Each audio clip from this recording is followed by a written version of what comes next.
Imagine spending 156 takes in a hot high school cafeteria trying to catch a flying tray of food on live camera without using a single frame of CGI. That isn't a hyperbolic movie myth. It is the literal reality of what Tobey Maguire endured on the set of Sam Raimi's original 2002 Spider-Man.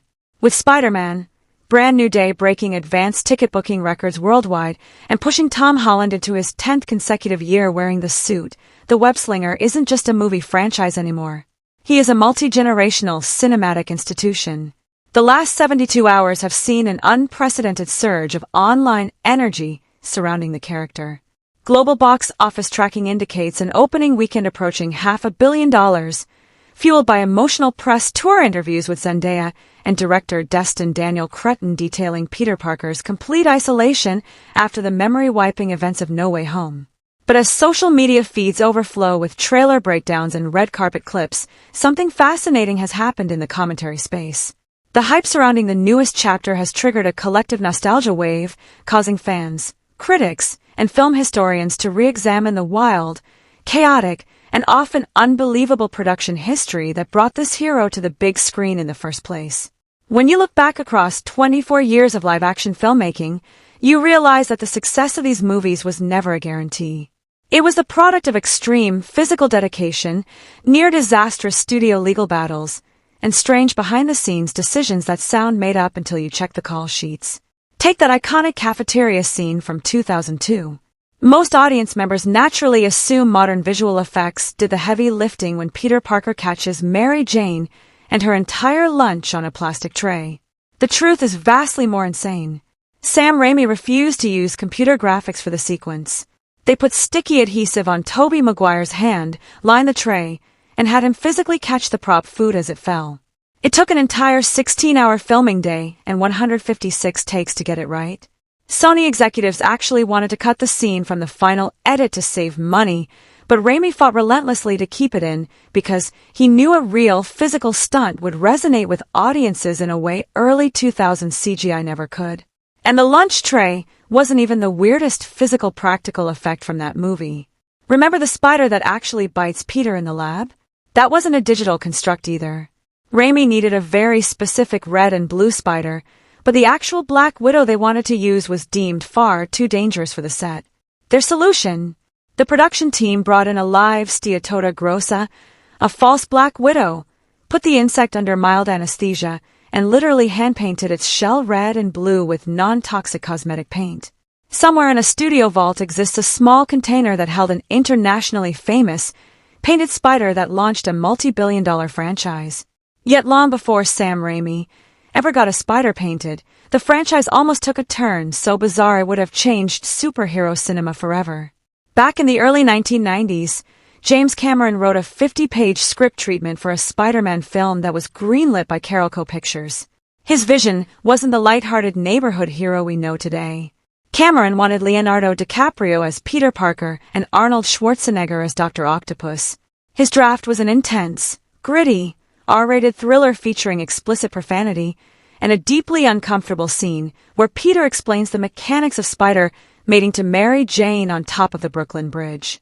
Cameron was also the person who first invented the concept of organic web shooters, a detail Raimi later adopted, arguing that a brilliant teenager making mechanical wrist devices out of spare garage parts was completely unrealistic.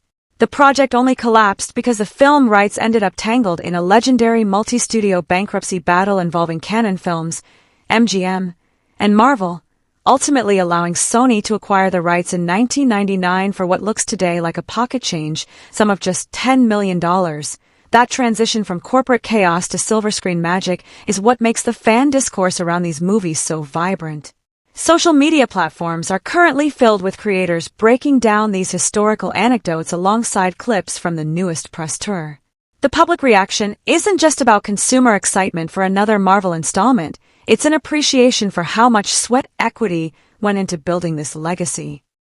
Consider Willem Dafoe's performance as the Green Goblin.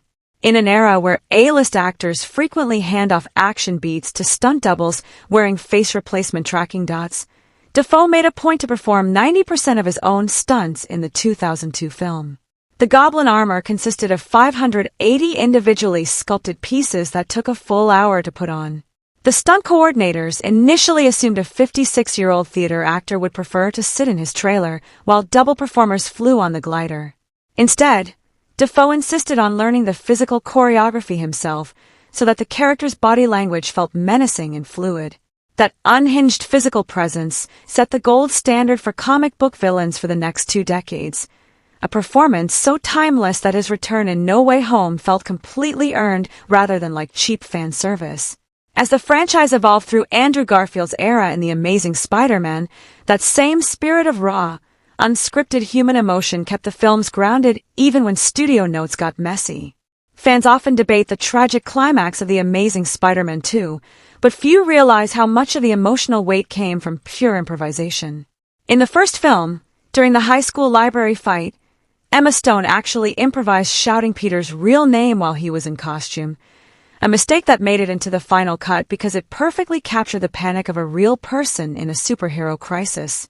Their real-life relationship gave those performances an authentic vulnerability that remains unmatched in the genre, turning what could have been generic blockbusters into heartbreaking romantic dramas hidden inside comic book spectacle.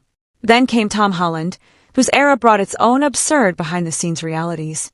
While Andrew Garfield leaned into dramatic angst and Tobey Maguire leaned into campy sincerity, Holland brought elite athleticism and an absurd level of wardrobe discomfort.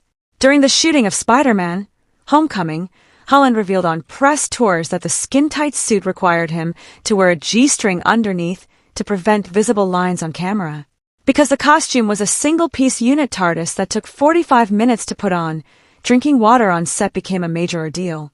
The crew had to feed a flexible plastic tube through the eye sockets of the mask just so Holland could stay hydrated without spending an hour in the dressing room. It is these exact human details, the painted spiders, the uncomfortable suits, the improvised lines, and the grueling 156-take cafeteria shots that explain why the Spider-Man brand has maintained a bulletproof reputation while other superhero franchises suffer from extreme audience fatigue. Influencer culture and modern media commentary often try to reduce movie success to algorithm metrics, brand strategy, and release windows. But the endurance of Spider-Man proves that audiences intuitively respond to craft, vulnerability, and genuine physical commitment. When you analyze why the hype for Brand New Day has reached such a fever pitch, it becomes clear that Peter Parker occupies a unique psychological space in pop culture. Unlike Bruce Wayne with his endless billions, or Thor with his cosmic godhood, Peter Parker is defined by struggle, sacrifice, and awkward physical reality. He is the hero who gets bruised, gets his suit torn, and misses his rent. The behind-the-scenes stories mirror the character's on-screen journey, messy, difficult, physically demanding, and held together by sheer willpower. Separating confirmed production history from internet mythology is crucial here. While rumors constantly circulate on social media regarding secret cameos, script rewrites, or behind-the-scenes drama between Sony and Marvel Studios, the documented facts of these productions are far more compelling than any manufactured clickbait. The confirmed history shows a franchise that survived studio bankruptcies, director firings, corporate standoffs, and massive creative pivots, yet somehow continuously re-emerged as the undisputed king of the global box office. As theaters prepare for packed auditoriums this weekend, the larger question isn't just how much money this newest chapter will make. The real question is how long Hollywood can maintain this delicate balance between blockbuster spectacle and intimate character storytelling. Will future superhero films return to the practical grit and human dedication that built the Spider-Man legacy, or will the industry become so reliant on artificial volume stages and digital shortcuts that the physical magic of cinema is lost forever? The answer might just lie in how audiences react when the lights go down and the web slinger swings on